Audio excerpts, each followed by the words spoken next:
चुनाव सार्ने वा रोक्ने जस्ता हल्लाहरू पूर्णतः निराधार र भ्रमपूर्ण छन्।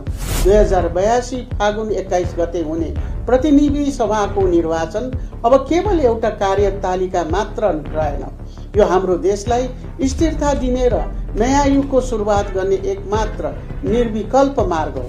तपाईहरूको आक्रोश र सपनालाई अब मतपत्रमा व्यक्त गर्नुहोस्।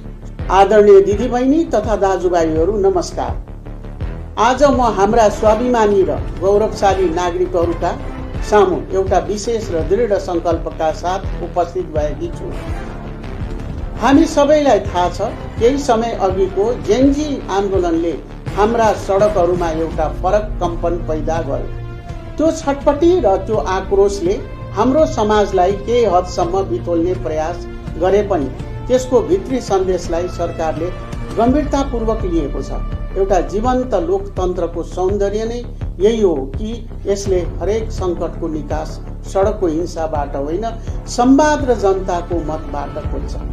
आदरणीय देशवासीहरू, भदौ 23 र 24 को त्यो दुःखद घटनापछि देश फेरि शान्तिको बाटोमा फर्किएको छ। ती घटनामा ज्यान गुमाउने योद्धाहरूलाई शहीद घोषणा गरेका छौँ। घाइते योद्धाको उपचारका साथै जीविका सुनिश्चित गर्ने प्रक्रिया अघि बढाएका छौँ।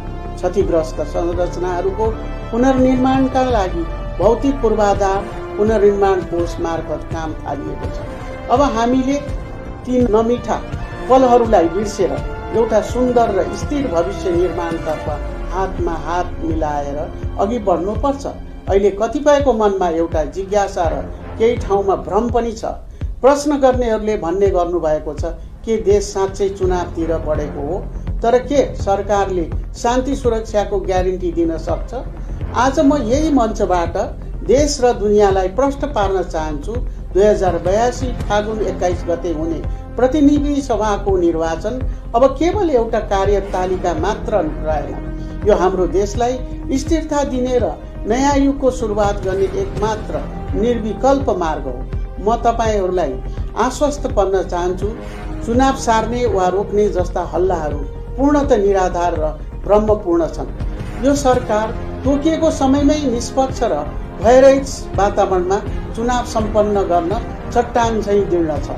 मेरा प्यारा देशवासीहरू, निर्वाचनका लागि सरकारले आफ्नो तर्फबाट सम्पूर्ण तयारी पूरा गरेको छ। सुरक्षाको सवालमा हामीले कुनै कसर बाँकी राखेका छैनौँ। एकीकृत निर्वाचन सुरक्षा योजना स्वीकृत भइसकेको छ र नेपाली सेनाको परिचालन सुनिश्चित गरिएको छ। आन्दोलनका क्रममा लुटिएका 1300